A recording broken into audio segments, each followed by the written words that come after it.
Саламатсыздарбы? Бүгүн Жетичи каналынын оосунда Жети күн деген программа өтүп бараткан аптанын жыйынтыктарын чыгарганга аракет кылабыз. Бизде конокто Айболот Айдосов, саясаттануучу. Рахмат сизге.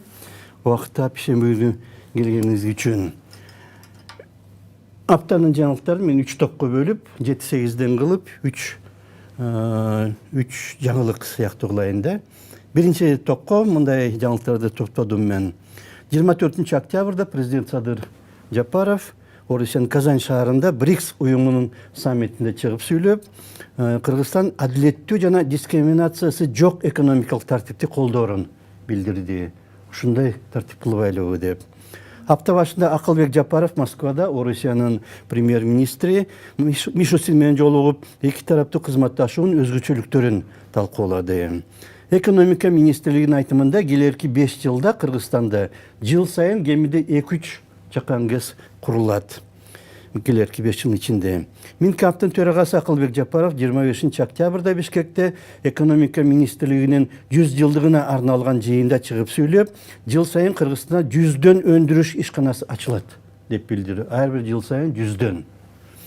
Энергетика министрлигинин айтымында түндүк сок жана чоң кара калча кендеринде мунай иштетиле баштады. Жана келерки жылдын аягына чейин дагы 18, ушул жылдын аягына чейин 18 мунай кудугу казылат экен, жана скважина деп атайт эмес орусча. 22 октябрда өткөн жогорку кеңештин конституциялык мыйзамдуулук комитетинин жыйынында спикердин ордун басары Нурбек Сыдыгалиев мурда талапкерлер партиялык тизменин алдыңкы орундарына чыгыш үчүн партия лидерлерине 200-300 миң доллардан төлөп турган деп билдирди. Ачык айтылды комитеттин жыйынында. Мурда мындай ушак катары гана айтылчу эле. Ушулардын ичинен Казань шаарындагы бийик жолугушуу негизги деп айтсак болот го, э? Кандай дейсиз? Башкалар деле бирдеме айтайын десе ошол жөнүндө мейли. Чоң рахмат Нарын агай, ушул эфирге чакырганыңызга. Саламатсыңар урматтуу көрүүчүлөр. Албетте сиз айткан бардык жаңылыктар маңыздуу. Биздин мамлекетибиздин кызыкчылыгын көздөгөн жаңылыктар. Сиз айтып кеткен баягы жаңы заводдор ачылат деген жаңылык. Андан тышкары ушул жакшы жаңылыктар ушу Россияда биздин өкмөт башчыбыз ал жактагы мамилелерди жакшыртуу максатына барганы. Бирок сиз айткандай эң негизги ушул жуманын, ушул сиз айтып кеткен жаңылыктардын арасында БРИКС жаңылыгы. Татарстандын Казань шаарында ушул жолугушуу өттү. Бул жерде айтып кетиш керек, Россия ушул согуш баштагандан, атайын операция баштагандан ушул биринчи эл аралык чоң Россиянын чөлкөмүндө болгон ушундай саммит болуп жатат, БРИКС.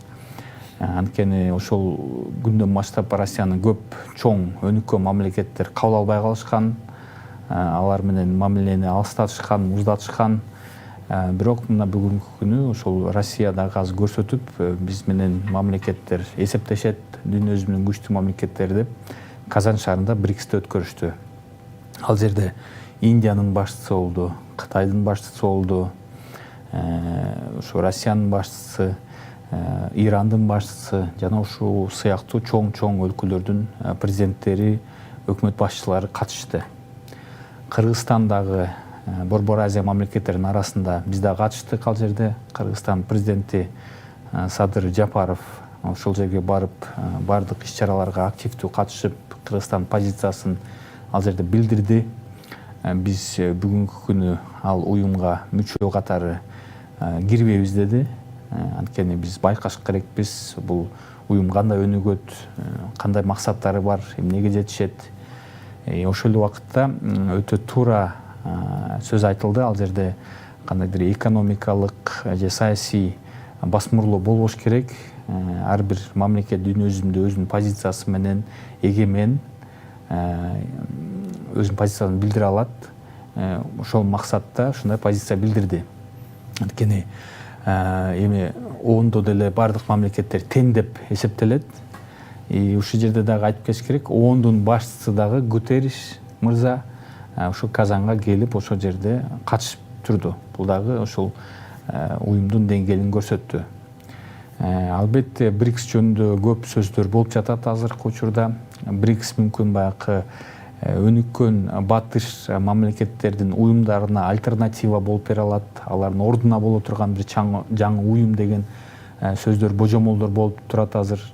Анткени ошол Россия, Индия, Кытай, араб өлкөлөрү бүгүнкү күнү мындай бутуна туруп, кээде ошол батыш мамлекеттери менен карама каршы пикирлеш болуп кетип атат. И ошол себептен ушундай бир кандайдыр альтернативдүү бир аянтчаларды издеп турган убакыт деген сөздөр бар. Бирок экономикага карасак, дүйнө жүзүндөгү экономикага карасак, бүгүнкү күнү ошол Америка дүйнө жүзүндөгү экономикада биринчи орунду алып турат. Ошол эле Европанын мамлекеттери, Япония, Азияда мисалы, булар дагы деле лидерлер дүйнө жүзүндө. Көбүнчө ошол акчанын бардыгы ошол жакта деп айтсак болот. И ошол себептен Кыргызстан эл аралык саясатында ушул эмелерди эсептеп, ушул фактыларды эсептеп, бүгүнкү күнү ошо БРИКСке катыштык, бирок азыркы убакытта дагы талдоо жүргүзүш керек, караш керек, келечеги барбы, ошого карап катышууну чечиш керек деген позицияга келди. Бул албетте туура. И Кыргызстан эле эмес, башка дагы Борбор Азия мамлекеттери ушундай позицияда бүгүнкү күнү турат. Мисалы, ошол эле Казакстан ошондой позицияда турат. Эми бүгүнкү күнү албетте Кыргызстан ушундай убакытта баягы дүйнө жүзүнүн бардыгы өзгөрүп жатканда мүмкүнчүлүктөрдү кетирбеш керек. Бардык уюмдардан болушунча пайда алганга аракет кылыш керек. И ошол жерде дагы айтылды, Кыргызстан болсо экономика багытында БРИКС мамлекеттери менен мамиле кылганга ачык. Ал жерде сөз айтылды, ушул жаңы банк ачылат БРИКСтин алдында. Ушул банктагы ушул өнүгүп жаткан мамлекеттерге, бутуна турайын деген мамлекеттерге жардамга барат деген сөз болду. Ошол жерде да Кыргызстан айтты, биз ушуга даярбыз. Кыргызстанда азыркы күнү көптөгөн улуттук долбоорлор бар. Ал мындай келечекте инвестиция берген мамлекетке же уюмга пайыздар менен кайтарып бергенге мүмкүнчүлүк бар деген ушундай бир кандайдыр сөз аякка айтылды. Эми күтөбүз азыр ушул уюмдун ошол жердеги чечим кабыл ала турган мамлекеттер кандай кадамга барат. Бирок бүгүнкү күнү ушул Кыргызстан тышкы саясаты туура багытта өнүгүп жатат. Көп багыттуу саясаты бүгүнкү күнү Кыргызстанга пайдалуу алып келип атат. Анткени ачык эле ушундай бир позиция менен барып алсак дагы өзүнүн Кыргызстандын элинин кызыкчылыгы биринчи очередь ушул багытта корголуш керек деп эсептейм. Валюта киргизебиз дегендей сөздөр болду эле, бирок ал жөнүндө мындай ачык эч нерсе айтылган жок. Дагы даярданыш керек го. Өз валютабызды эметебиз де, долларга каршы деген сыяктуу. Бирок аны кыйынга жазасыз. Бүгүнкү күнү сиз айтып кеткендей баягы валюта маселеси бул көп жылдан бери айтылып турат. Кытайдын юани мисалы, ошол Россиянын рублі же ортодо бир кандайдыр жаңы акча чыгаш керек деген бир сөздөр болуп жатат. Бирок азыркы күнгө чейин Американын доллары дүйнө жүзүндө бардык жерде эсептелет ал мамлекет менен, анын акчасы менен, ошол акча менен эл аралык кандайдыр соода дагы деле жүргүзүлүп жатат. Бул ачык түрдөгү маалымат, буга эч ким каршы боло албайт. Бүгүнкү күнү бул ошол экономикалык система жакшы иштеп жатат, ошол менен мамлекеттер өнүгүп жатат. Экинчи топко өтсөк, жаңылыктардын экинчи тобуна. Меделбек Сатыев жогорку соттун төрагасы болду. 22 октябрда анын талапкерлигин соттор кеңеши көрсөткөн, эртеси жогорку кеңеш аны жактырды. Жана 3-күнү 24 октябрда президент жарлыкка кол койду. Анын жогорку соттун төрагасы болгону тууралуу жарлыкка. Минкап төрагасынын биринчи орун басары Адылбек Касымалиев Вашингтонго барып, Дүйнөлүк банктын жетекчилиги менен жолугуп, Камбарата 1 ГЭСинин курулушун каржылоо тууралуу макулдашып келгени айтылууда. Минкаптын төрагасы Акылбек Жапаров 25 октябрда Нарында 4 заводтун пайдаланылын негиздөөгө катышты. Алар унаа чогулта турган нарын Шумкар, айыл чарба дрондорун чыгара турган нарын Алгыр, диод чырактарын өндүрө турган нарын Чырак жана даараткана кагазын чыгара турган нарын Кагаз деген заводдор болот экен. Асланайым Аширова Бишкек циркинин жаңы директору болуп дайындалды. Көптөн бери күрөшүп келген жана эмне үчүн биздин цирк нормальный цирк боло албай атат деп аябай көп жазып келген Асланайым. 25 октябрда Динара Исаеванын ордунда Күрөш Федерациясынын вице-президенти болуп Айсулуу Тыныбекова шайланды. 23 октябрда Бишкектин Батыш автовокзалы иштебей калды. Андан кийин автобустар эми Алматы көчөсү менен айланма жол кесилишинен кете баштады. Жаңы автовокзал болсо эмдиги жылы курулуп бүтөт деп айтылууда. Ушулардын ичинен жаңы дайындоолор тууралуу эметип көрсөккө. Жогорку соттун төрагасы 3-чү бийликтин 3-чү бутагынын жетекчиси да. Кандай деп ойлойсуз? Бул өтө олуттуу, өтө маанилүү жаңылык. Анткени биздин конституциябызда да жазылган, ушул Кыргызстандын 3 бутагы бар.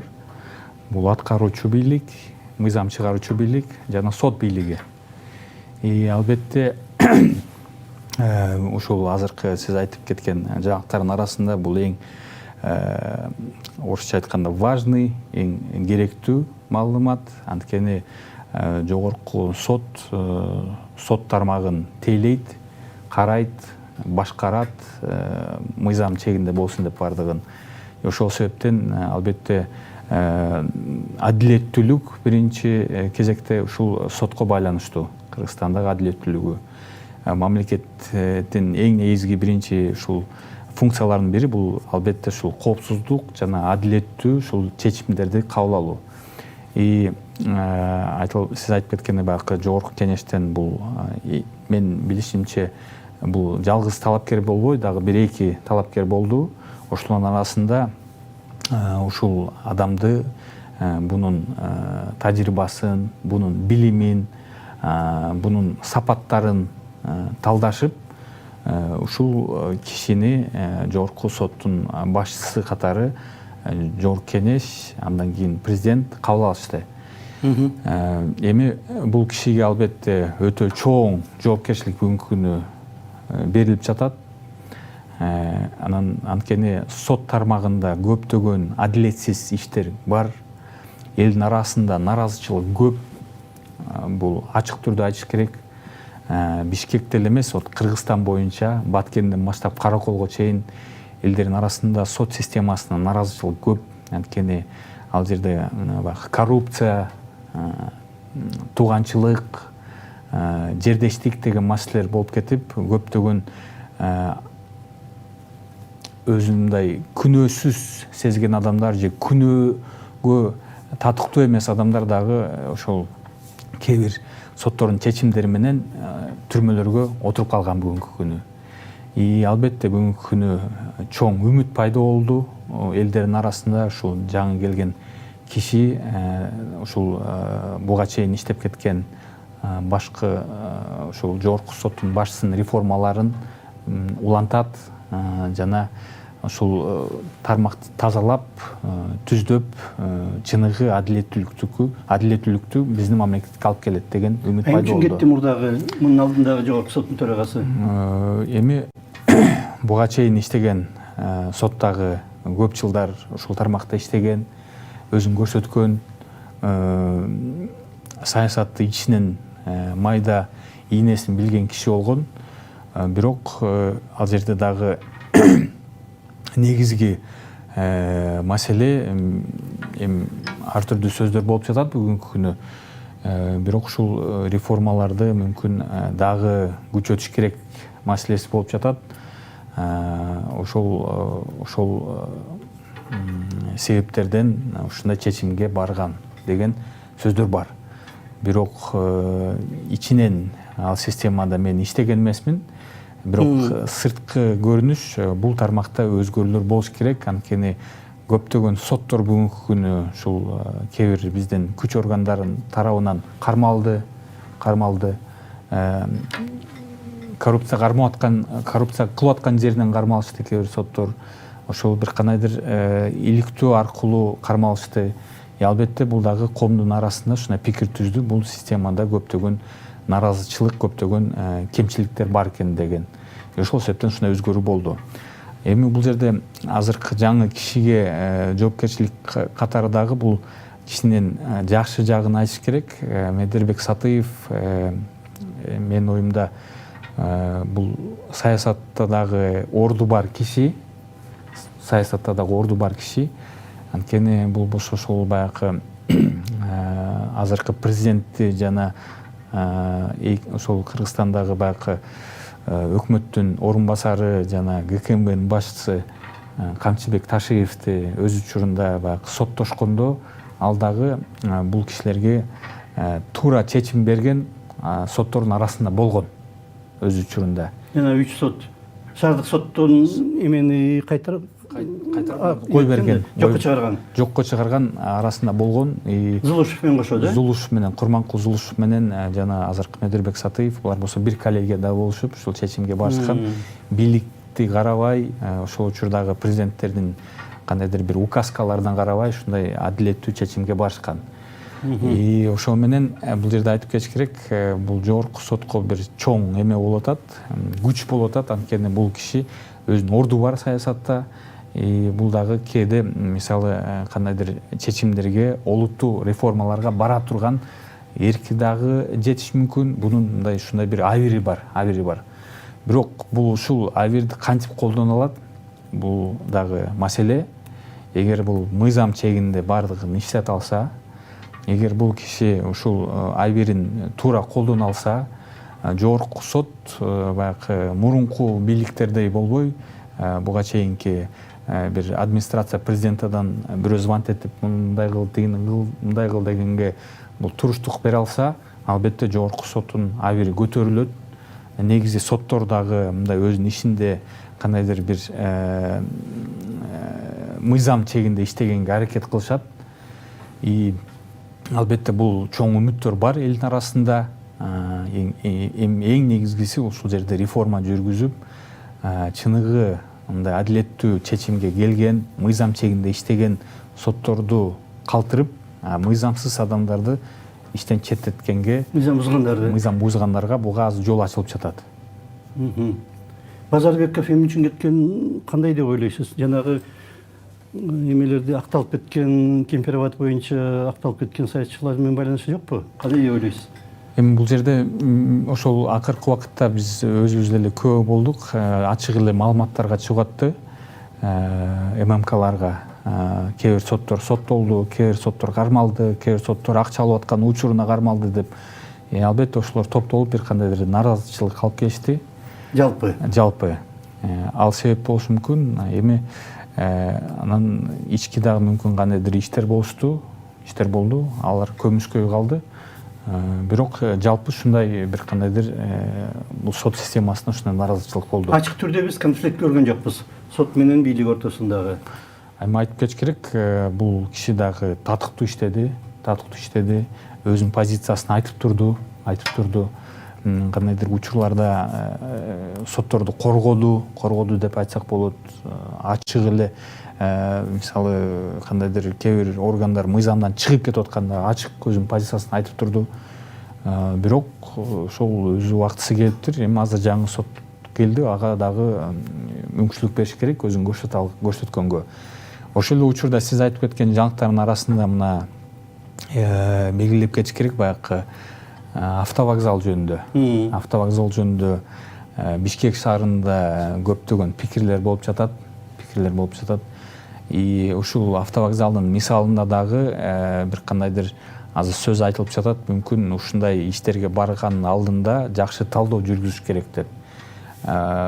Буну дагы ойлоштуруш керек деп мен ойлойм. Анткени мындай логистический мындай аралыктарды карасак, азыр жаңы вокзал элдерге мүмкүн бир аз мындай алыстыкты жаратып, бир аз кандайдыр дискомфорт, ошол Нарынга барам десем, Нарынга бара турган жерде эле болуп калат экен, азыр жаңы шаардын ичинен эле. Ошого буну дагы караштырыш керек деп ойлойм. Анткени эми Кыргызстанда конституцияда жазылган, Кыргызстан демократиялык мамлекет, элдин пикирин дагы эсептеш керек деп ойлойм. Бирок эгер чечим кабыл алым болсо, албетте бунун үстүндө иштеш керек. Бирок келеркиде мындай нерсеге мындай жети өлчөп бир кесиш керек дегендей ушундай принцип менен иштеш Эле керек. мурун куруп бүтүп жаңы автовокзалды. Анан муну жапса балким жакшы болот эле. Бардык варианттарды бүгүн караштырыш керек. Бирок мындай логикага салсак, албетте бир кандайдыр туура эмес нерселер бар. Бирок ушул мүмкүн азыр эми бюджеттен акча бөлүнүп калса, эгер ал жерде иш башталып кетсе, албетте буну токтотуш кыйын болот. Бирок эмгисинде ушундай кадамдарга барган алдында баардыгын эсептеп чыгыш керек деп ойлойм. Автобус жүргүзө баштаптыр. Мына мурдагы иштебей калган автовокзалга эл келип, ошол жерден автобус менен жанагы Алматы көчөсү менен жана айланма жолдун кесилишинде ошол жакка көчүп атпайбы? Азырынча жаңы автовокзал курулганга чейин. Бирок негедир мындай бир аягына чейин толук жакшы иштелип чыккан эмес сыяктуу. Үчүнчү топту карап көрсөк, жаңылыктардын үчүнчү тобун. Жогорку кеңештин спикери Нурлан Шакиев 25 октябрда кечээ күнү өлкө гимнин өзгөртүүнү сунуштады. Буга чейин жанагы Бишкектеги райондордун атын өзгөртөлү деди эле, бирок андан эч нерсе чыкпай калды. 22 октябрда Тышкы иштер министрлигинин 80 жылдыгы салтанаттуу белгиленип, ардагер дипломаттар орден медалдар менен сыйланды. Алардын ичинде Кеңеш Кулматов дагы бар. Ветеран. АКШнын Чикагодогу кыргыз консулу Болотбек Борбиевдин айтымында Иллинойс штатында 40 миң кыргыз жашайт экен, алар 1 миңден ашык ишкана ачкан экен. Ошол жакта бизнес кылып. Жалаң эле кыргыз ресторандардын саны 40ка жетет экен. Аябай Чикаго түм эле кыргыз шаар болуп кеткен сыяктуу. 23 октябрда Жогорку кеңеш жала жабуу боюнча жаңы мыйзамды биринчи окууда кабыл алды. Ага каршы 6 гана депутат Айсулуу Мамашева, Эльвира Сорабалдиева, Чыңгыз Айдарбеков, Жанар Акаев, Сейит Атамбаев жана Дастан Бекешев каршы добуш берди.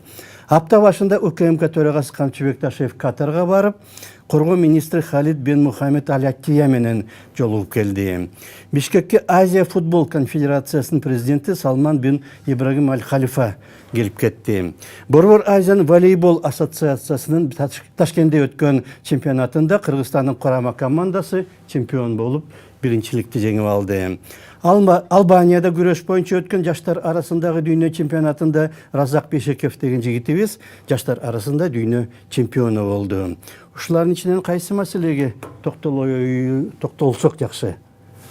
Албетте бүгүнкү күнү негизги маселелерден болуп, ушул баягы спикерибиздин демилгеси болуп жатат.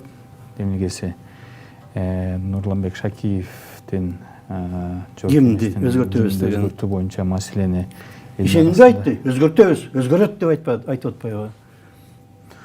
Нурланбек Шакиев албетте мындай нерселерди айтканга укугу бар. Ал биринчи очередь депутат. Депутаттар элдин пикирин ошол трибунага чыгып микрофонго айтышат. Мүмкүн ошол аны колдогон эл ушундай пикирде болушу мүмкүн. Ага козуна ушул сөздү салып, элдин арасында азыркы гимнге нааразычылык көп. Биз Россияга барганда же башка мамлекеттерге барганда, ал жакка барганда ырда албай калабыз, же сөздөрдү унуп калабыз деп мүмкүн ага ушундай сөздөр айтылды. Мүмкүн ал дагы өзү дагы ушул көп мамлекеттерге барып турат, спикер катары, ал жерде дагы кээ бир жерлерде ушундай болушу мүмкүн. Бирок мен ойлойм, бүгүнкү күнү Жогорку кеңеште мындан дагы башка чоң маселелер бар. Ошол маселелерге көңүлдү эгер биздин депутаттар бурса, албетте жакшы болот эле. Кene мамлекеттүүлүктүн бул дагы бир символдоруна кирет. Мамлекеттүүлүк мындай бул оюнчук эмес, күндө эле өзгөртө турган. Мисалы, мына жаныбызда Кытай мамлекети бар, 4,5 миң мамлекеттүүлүгүнө жыл 4,5 миң жыл. Алыс эмес Иран, алар андан дагы көп өзүнүн мамлекеттүүлүгүн эсептейт. Алардын дагы ушундай бир кандайдыр символдору бар, алар эч качан өзгөрүлбөйт. Ушундай нерселерге барган алдында албетте эл менен кеңешет, мүмкүн даже бир референдум кылышат. Ушундай нерселерге барып, анан кийин ушундай нерселерде айтылат. Бирок Эми Нурланбек Шакиевдин өзүнүн фонду дагы бар. Мен билишимче Жогорку Кеңештин председатели болуш керек. фонду бар. Мүмкүн мен ойлойт элем бунун менен анын консультанттары буга мисалы мындай жакшы кеңеш берсе, келиңиз Кыргызстандын атынан бир илимпозду колдоп, аны Нобель лауреатына айлантайлык деп. Нобель лауреатына. Бүгүнкү күнү мына түрк элдеринин арасында бир дагы Нобель лауреаты жок. Ошондой демилге айтса, мисалы биз болсо бүгүнкү күнү ушул фондундан Кыргызстандын жаш илимпоздоруна миллион сом беребиз. Ким ушундай жаңы ачылыш кылса десе, алардын арасында конкуренция пайда болуп, мүмкүн татыктуу бир ачылыш кылсак, ошондо дагы биздин мамлекеттин абийири көтөрүлөт эле.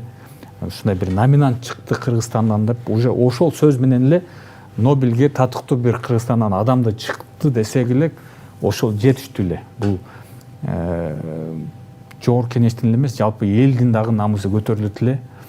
Биздин спортсмендер эле эмес, биздин илимпоздор дагы акылы менен, илими менен, билими менен ушундай чоң бир кандайдыр бийиктиктерге жетишкенге аракет кыла баштаптыр деп, бул чоң таасир берет эле. Жалпы муунга, жаштарга ошого окшогон бир демилгелерди айтса, албетте элдин арасында жакшы пикирлер дагы түзүлөт эле. Булар өзүнүн деңгээлинде көрсөтө алат эле. Эми мен айтып кеткендей, бул биздин Жогорку Кеңештин башчысынын укугу бар мындай демилгелерди айтканга, бирок мен буга чейин айтып кеткендей, элдин дагы пикирин эсептеш керек. Бүгүнкү күнү мына көптөгөн журналисттик опростор чыкты, көп элдин көбү буга каршы болуп жатышат. Андан маанилүү нерселер бар. Нобель сыйлыгы сыяктуу. Мисалы мен ошол жака акча салып, колдоп, кеңири колдосо мүмкүн чыгат эле ошондой окумуштуу. Мен мисалы ушундай эгер болсо, мен дагы ошол миллион сомго дагы бир өзүмдүн бир 5000 сомун, 10 000 сомун кошот элем. Эгер Кыргызстан арасында ушундай бир илимпоз чыкса, колдогонго. Албетте бул чоң ачылыш болот эле. Намыс дагы, Кыргызстандын намысы дагы, Кыргызстан абийири дагы көтөрүлөт эле. Анан бул жерде сиз айтып кеткен жаңылыктардын арасында баягы соц тармактарда адамдар өздөрүнүн пикирин жазуу боюнча, ошол Жогорку Кеңеште ошол боюнча дагы сиз айтып кеткендей мыйзам кабыл өтүптүр чечениядан. Биринчи окуудан өтүптүр. Жала жабуу боюнча. Ушул боюнча дагы азыр элдин арасында көптөгөн пикирлер болуп турат. Бул жерде айтыш керек, биринчи очередь кыргыз эли, Кыргызстан башынан эле биз демократия жолун тандаганбыз. Анан демократиянын негизи эле биздин элибизде дагы ушундай салт бар. Сөз эркиндиги. Кыргызстан байыркы тарыхында деле ушундай бир кандайдыр бир аңгемелер менен айтылып турат. Ханга чейин сөзүн айтып беришкен, каршы болсо дагы каршы эле ачык эле бетине айтып, сиз туура эмес кылып атасыз, могу жерде мындай болуш керек деп. Анан хандар дагы эч качан андай адамдарды жазалаган эмес. Анын укугу бар деп. Анан бүгүнкү тилгесмей жок деп. Тилгесмей деген ошол элдердин арасында сөздөр бар. Анан Кыргызстан жаңы тарыхында дагы акыркы 33 жыл ичинде дагы ушул журналисттер, ушул өзүнүн пикирин билдирген адамдар эч качан бир кандайдыр катуу чабуулга барган эмес мамлекет тарабынан. Бирок азыр ушундай болуп жатат. Мисалы ушу Жогорку Кеңеште дагы депутаттар өздөрү дагы өзүнүн пикирин айта алабы эртең деген маселе менен ойлош керек эле ушул биринчи окуумду өткөргөндө. Анткени алар дагы ал жерде кээде мындай мамлекеттин саясатына каршы дагы пикирлерди айтып турушат. Анан өздөрү эле ушул мыйзам менен өздөрү кармалып калбаса деген дагы бул жерде пикир айтуу жөнүндө эмес, жала жабуу деген жөнүндө болуп атат.